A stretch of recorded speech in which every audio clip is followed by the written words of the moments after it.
Flying high above the metropolis, it's The Roth Guy with holistic wealth advisor Jude Wilson. All right, let's get into our conversation this week here on The Roth Guy with Jude Wilson. We're going to talk about some year-end planning items, Jude, right? So some things to think about as the year's winding down because it's here. It's and here. I we're taping this like basically Thanksgiving week, right? So happy Thanksgiving. Hey, turkey time. That's right. I love some turkey time, right? So, people get busy at the end of the year. I get it, right? You guys get swamped and all that stuff. So let's just try to give some folks a few things to think about, as the year's winding down from a tax planning, checklist standpoint or year-end planning. Let's just kind of start with assets, I guess, and debt. So, unrealized investment losses, things like that. Like at the end of the year, we start thinking about tax loss harvesting, right? Right. That kind of conversation. Can you kind of break that down a little bit for folks? And what is that and why is it important? Yeah, some people have never even heard of the term. And it's something that we use quite often here at the firm because we believe in tax alpha. How can we better your return by being tax smart on your portfolio? That's kind of a easy definition of tax alpha. And one of the strategies that's often used is looking at your portfolio for losses that you haven't taken. Maybe you bought something a year ago and it hasn't performed, but the rest of your portfolio is killing it, I was going to say, right? Yeah, this year's been great. Obviously, it's been pretty good since the election. It leveled off, but it was pretty strong for a little bit. So you could have some winners, but you could have some losers, and that's kind of the point, right? Exactly. Very rarely do I see a portfolio where everything in there is killing it. But this year may be one of those years. But I'm sure if you're working with a financial advisor or a portfolio manager, you might be able to find something in your portfolio that just isn't doing well. Now, some people might tell you to hold on to that and buy hold strategy is really something that has worked. But there may be an opportunity to sell that item and use the loss in different ways. To offset, right. You can use that loss to offset against some of the gains that you've made. But here's a pro tip that we've done for several clients. I'm called the Roth Guy, so we're always looking for opportunities for conversions. Now, you can sell up to $3,000 of losses and apply it to ordinary income. So if we're doing a Roth conversion, we might look at selling some losses and taking that to apply against converting from the always taxable funnel. We've talked about that before, the 3 different funnels. On your IRA, that's money that's going to be taxable in the future. And we want to move it to the never taxable tax advantage funnel. Well, there's a cost for that. Any money you pull out is taxable income for that year. What if we applied up to $3,000 of losses toward that conversion? That's a great point, right? That's a little extra tip there. So something to think about, something to talk with your financial professional about. And I was thinking about like the tax loss harvesting, Jude. I hear people sometimes they'll be like, well, listen, I really I've got this, it was a dog this year, but I really believe in the company or I really like it or whatever. I don't want to get rid of it. Well, you can sell it, right? And you can buy it back, but you do have to observe the wash sale rule, right? So you have to wait, 31 days, right? 30 days? 31 days, exactly. Right. So, so if you really like it, it doesn't mean you have to get rid of it forever. It just might, be tax efficient, right? So you may have a company that you really love and you think long-term is going to do well, but it may be having a rough year. So it may be an opportunity to take the loss, help yourself tax-wise. But if you believe in it long term, wait the 30 days, 31, and get back into it so that you can, recognize that loss. And who knows, you may be buying it back at a bargain. So, that Kmart blue light special that I always talk about, if you really believe in it, why not buy it at a bargain? Yeah, I miss those. When you were a kid and you used to go to Kmart, it was awesome, right? Especially when my mom saw the blue light. Yeah, and it happened in the toy department. We were all excited about it, right? Exactly. Let's go see what's going on. there might be a few people that don't know what we're talking about, but if you're of a certain age, you remember the blue light special. If you're checking out this podcast, there's a good chance you probably know what it's about, right? But if not, that's a good too, because then it means you're thinking about this at a younger age, and that's good stuff. So, all Absolutely. right, I'm going to jump around on our list a little bit here, Jude. But let's talk about, because you mentioned Roth, right? And Yes. we just recently talked about RMDs and stuff, and I'm sure we'll touch on that again. But let's talk about from a tax planning issue kind of thing. Again, that concept. Do you expect an income going into the new year? Now, some people, yes, some companies are looking good, others are not, right? So it could be a flat year for a lot of people. But if you are expecting that, is that something to think about as far as your contributions, right? Making some changes as this year's winding down. Yeah, this is one that we strongly evaluate for our clients who are still working and getting prepared to retire in years in the future. Is, are you maximizing the contributions that you could put into your 401k, 403b, or whatever retirement plan that you have at work? And so sometimes people may get a year-end bonus. They've been taking contributing a steady amount all along the year, but then, oh my gosh, I got a windfall. I got this bonus, and they don't think about, hey, maybe I can use part of that bonus to maximize my contribution for the year. So that's very important that people think about. And you can go either way, right? If you're expecting to, have lower wages next year or something like that, right? Either way, you could kind of look at it. And, we haven't talked, Jude, since really since the election, but, whatever your kind of forecasting thought outlook is going into the new year, there's a lot of possible changes coming. There could be the TCJA could now be getting extended. We don't know yet. Again, it's just speculation, but obviously with the new administration coming in, since it was their administration to begin with, there's a good chance that they're going to want to try to keep that. And that could be a great thing from a planning standpoint, because if they do extend it for 2 years, 4 years, 7 years, make it permanent, whatever they, may do, Right. that really kind of gives you a longer timetable now for Roth conversions, right? Because that window was getting short with it only being about a year left. Absolutely. As well as I do, we've been banging the drum. I've been like, Paul Revere saying the taxes are coming, the taxes are coming. And it's been all around the Tax Cut and Jobs Act expiring at the end of 2025. And as you said, there's a strong likelihood that it may get extended because of the administration that's in office right now. Or But coming either way, in. Yeah. yeah, coming in. Yeah. But either way, it is something that we really need to focus on and be proactive, because just like the analogy we used before, the blue light special, that blue light didn't stay on forever. And I highly doubt that the Tax Cut and Jobs Act will be voted into law. It's possible, but the question is how probable it is. And if it's not, then we need to take advantage of the tax sale and make sure that we're planning for that. Yeah, and it's totally speculative, right? But obviously, with the with the Republicans having control of all three, basically, there's a likelihood that if nothing else, they at least extend it while they're figuring out the multitude of other things they're going to want to try to do. And we may have an answer to that in the first 100 days, and which we'll be talking about things probably fast and furious in the new year. So make sure you're subscribed to the podcast for sure, because I'm sure there's going to be a lot of changes coming, with the new administration in the first 100 days, as usual, right? So something to think about there. All right, so let's kind of keep going a little bit. What about tax brackets, right? Are you on the threshold? Is there something to think about from that standpoint? Because if they don't make any changes, well, then you've only got about a year left under the current brackets, the width of those, right? So that could change too. Man, that is a perfect topic to discuss, because when we look at the brackets, in fact, in our firm, we like to use visuals. So we use what we call a tax cup that shows each bracket and the amount of income that can be realized in that bracket before you stair step into the next bracket. So there's a theory that we use, or a strategy we call bracket bumping. How do we use the maximum of that bracket, that level, to our advantage before going into the next bracket where we're taxed even higher? So, think about it. If you're looking at your brackets and you're solidly within, let's say, the 22% bracket, and you've got money before, or income that you can realize before getting into the next bracket, one of the things you might want to consider is doing a Roth conversion up to the top of that bracket. So you don't trigger the next bracket. you're in that same range, and you're converting money at that tax range. Yeah.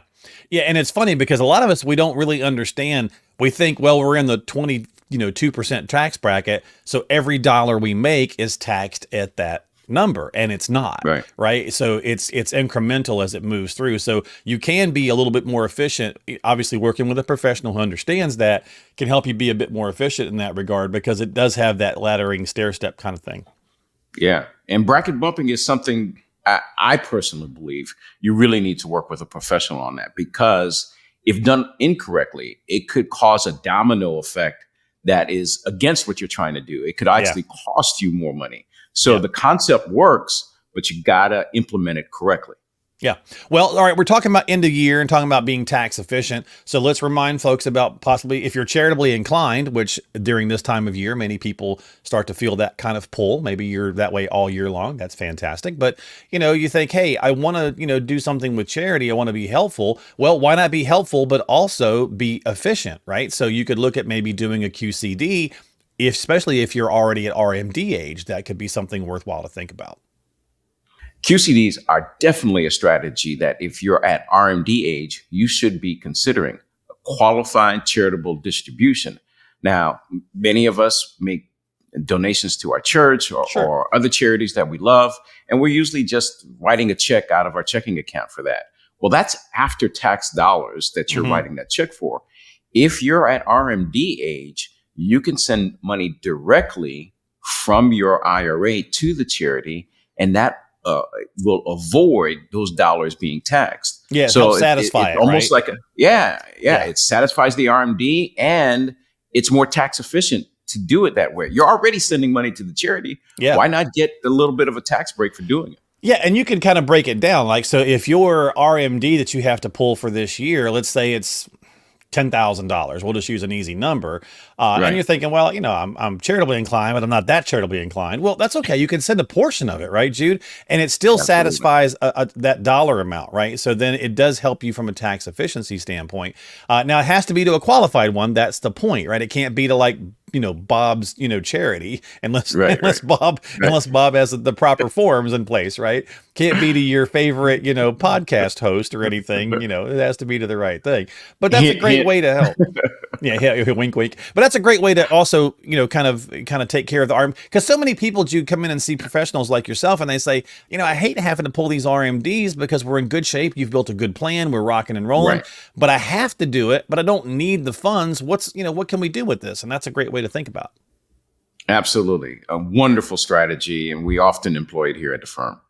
All right, let's see what else we got here. We can kind of talk about for year-end items. Let's see. Let's talk about saving more, right? So just cash flow. End of the year, it's easy to want to go out and spend a bit more, the holiday season, all that kind of stuff. Any kind of thoughts there? Anything we should think about maximizing? Maybe you got an HSA, right? Maybe you could kind of fund that. I think of two things when I think of saving at the end of the year. One, I think of the HSA, because when you look at our tax efficient funnels, the diagram that we share with clients showing the 3 ways that money is generally taxed, the HSA is the only thing that gives you the triple tax benefit. You get a deduction for the money that you put in. It's tax sheltered while it's there, and distributions come out tax free. So if you're one of those lucky people that happen to have an HSA, funding it to the max may make a lot of sense, depending on your situation, of course. So that's one thing that we usually at our firm, we go through our checklist, and we want to make sure people are doing it who have that available. Now, the other thing I think about year-end savings is that many of our clients who are very successful are getting a bonus around the end of the year. And when you look at our financial planning strategy, we talk about the buckets all the time: the now, the soon, and the later. Well, the now bucket is basically the income that you make for the year and any money that you have readily accessible: checking, savings, CDs, those type of things. And I think it's a great opportunity when you look at the end of the year to shore up that now bucket, because what you want there is sleep at night money. If something were to hit the fan, that you can get to that and not have to borrow money to take care of it. But you also want that now bucket to be shored up for opportunities. And there may be a lot of opportunities coming in 2025. Very true. We'll go back to the conversation about new administration coming in. Excuse me. And the market's been doing well for a while. We're going to see some blips. We're going to see some bumps if they're making some changes. And doing some tariffs or doing keeping the tariffs or doing more. Whatever happens to go on. The market's going to kind of forward look at that as always. And Absolutely. if it does go down, well, don't necessarily get too bummed about that, obviously, because your time horizon plays into this, Jude, as always, but that's a great opportunity to do what we're supposed to do, which is buy low, right? So if the market does dip and you're still contributing or you still have some dry powder, which is what you were just talking about, shoring up some of those funds, well, then you could maybe take advantage of that by, buying on the low, which again, the market always returns. And that's in theory, that's kind of always been the case. It's all about time horizon. So you just want to make sure that you're planning efficiently and you're working with your advisor for that, soon money, that later money, so on and so forth. It's so funny. Whenever I do my seminars, I always say, how many people have heard buy low, sell high? Everyone raises their hands. How many of us do it? Is exactly. The market is one of those few places that when things are on sale, people run the opposite direction. Crazy. So just make sure your now bucket is fortified and you're ready to take opportunities when they present themselves. Anything that you want to add? Some stuff? I was kind of riffing some things off the top of my head from this list we had, but any other items you'd like to kind of toss out there, Jude? So I don't want to give away everything that's on the checklist. I want you to be able to go download it, but I'll give you one more bonus. We've been talking about the new administration and their first time at bat. One of the things that happened in the Tax Cut and Jobs Act was the standard deduction was raised, and people appreciated that. But many people lost the ability to itemize because the standard deduction was so high. So one thing that we talk about at our firm is bunching our deductions for one calendar year, so you can get all the deductions that you may take over 2 years, bunching it in 1 year to be able to itemize. Nice. Now, you might not have the ability to do that. You should talk to your tax professional, but sometimes that will make a difference, particularly if you have a donor advised fund and you're making contributions to that donor advised fund, putting a lot of money in that fund to make charitable contributions in future years. So it's a good strategy, but it's one that really needs some professional help for you to walk through. Yeah, I mean, in all of this stuff, you want to make sure you're checking with your financial advisor, your CPA. You want to, I always want to bounce that off. Hopefully, you've got a financial team in place. And to that point, I think they realized that there was a lot of good stuff in the TCJA, which I think is why if they do make changes and there's some revisions that they'd like to put in, one of that is changing the salt tax again, right? Making that itemizable if they do that. So that, which is state and local taxes for folks who aren't familiar with that. So there could be some good changes coming to that as well. Again, we'll have to watch and see, but we'll wrap it up with this and say, as always, please check with a qualified professional. Make sure you're talking with your financial team. And if you don't have one, well, reach out to Jude and get on their calendar. Even though it's the end of the year, don't let that be a reason not to take a little action. You can find all the links in the information below in the show note details. So make sure you go to the website and get some time, have a conversation, whatever it is that you need to do. And subscribe to us on Apple or Spotify or YouTube. Hit that little thumbs up and the little subscribe button so you catch new episodes when they come out. And we'll be back with more before the year ends as well as into the new year. So we'll see you next time here on the Roth Guy. Jude, have a happy Thanksgiving and don't forget your stretchy pants. I'm going to be eating some turkey and watching some football. There we go. That's what we got to do. We'll see you next time here on the Roth Guy. Financial planning and advisory services are offered through Prosperity Capital Advisors, PCA, an SEC-registered investment advisor with its principal place of business in the state of Ohio. Centrus Financial Strategies and PCA are separate, non-affiliated entities. PCA does not provide tax or legal advice. Insurance and tax services offered through Centrus Financial Strategies are not affiliated with PCA. Information received from this podcast should not be viewed as individual investment advice. Product discussions and illustrations are hypothetical in nature and will vary based on many factors, including but not limited to age, health, product, insurance carrier, and product design. You should consult the insurance carrier website and policy for detailed information. For information pertaining to the registration status of PCA, please contact the firm or refer to the Investment Advisor Public Disclosure website, www.advisorinfo.sec.gov. For additional information about PCA, including fees and services, send for our disclosure statement as set forth on Form 80V from PCA using the contact information herein. Please read the disclosure statement carefully before you invest or send money.